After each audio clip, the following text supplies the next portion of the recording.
I came to America at the age of 11 from Bangladesh with my family of 6 for a bright future. By the time I reached America, my parents only had $10 in their pockets. Our humble beginnings did not prevent my parents from sending me to school, but they had no idea what was waiting for me at school, neither did I. I hardly spoke a word of English and was the only one wearing the headscarf, also known as the hijab, in the entire school. I chose to cover up to obey my Creator and make a statement about my identity as a Muslim woman, which I held so close to my heart. But I had no idea that a piece of fabric on my head would cause me so much pain for the next several years. I was discriminated both verbally and physically. I was called names such as Batman and Ninja. At one point, students literally kicked me and spit at me, both inside and outside the school. I was so scared I used to enter the school from the boys' entrance instead of the girls. I believe I was the only girl to do so. The lowest point of my discrimination at middle school in the Bronx was not what I went through by my classmate, but rather when my English teacher started to make fun of the way I dressed. As a teacher, he was supposed to protect me and help me boost my confidence. Yet he did the opposite by crushing my self-esteem to the ground. I faced similar situations at high school, but with much more intensity. I still remember the day when a bunch of girls, they were waiting for me outside my classroom just to pull off my hijab. And of course, how can I forget the moment of being surrounded by at least 10 to 15 boys who spit and mocked my hijab.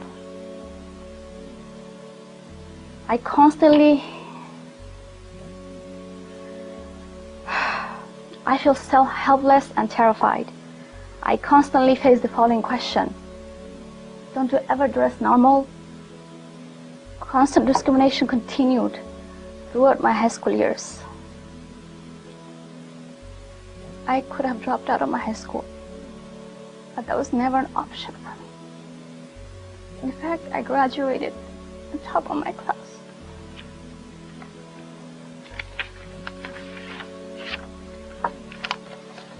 Sorry. I was more terrified when I entered university during the time of 9/11. Being a Muslim in New York City after 9/11 was risky to begin with. On top of that, being a hijabi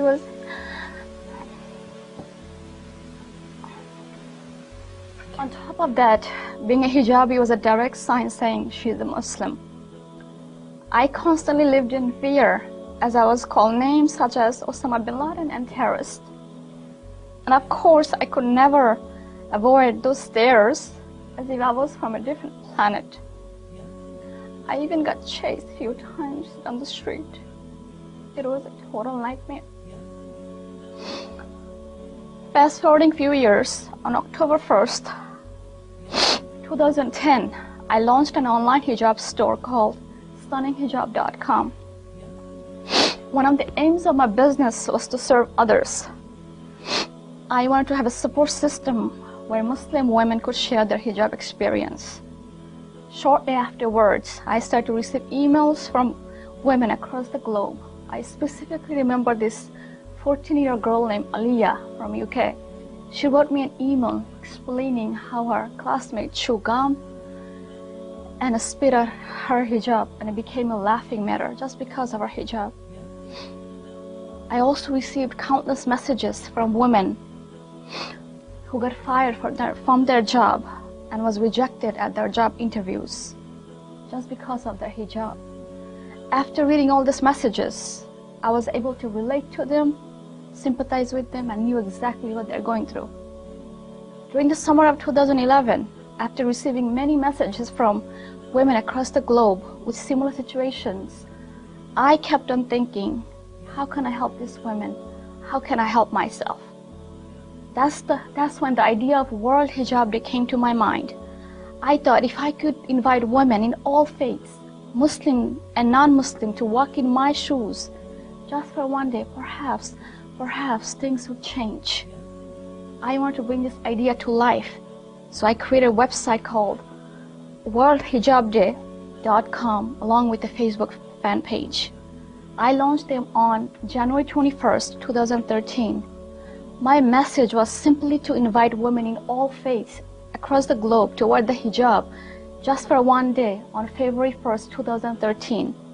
Within just 8 days, I got responses from women from 67 countries worldwide, including the United Kingdom, Australia, Nigeria, Indonesia, Pakistan, Sweden, Albania, Denmark, and Mexico. World Hijab, women from various religious backgrounds, including Jewish, Christians, pagans, atheists, Wiccans, Rastafarians, Mormons, and many more responded to my call. I was able to translate the World Hijab Day poster in 23 different languages, including Dutch, Croatian, Indonesian, and Burmese. World Hijab Day was featured on mainstream news media such as BBC, Al Jazeera, Huffington Post, and many more. World Hijab Day was a huge success as women from different faiths joined hand in hand in solidarity to support millions of women who choose to wear hijab on a daily basis and live a life of modesty. World Hijab Day has helped many Muslim women embrace the hijab for a lifetime. As Sister Natasha expressed, World Hijab Day was the encouragement I needed to wear hijab. By next World Hijab Day, I'll be proud to say that I've been a hijabi for a year, inshallah.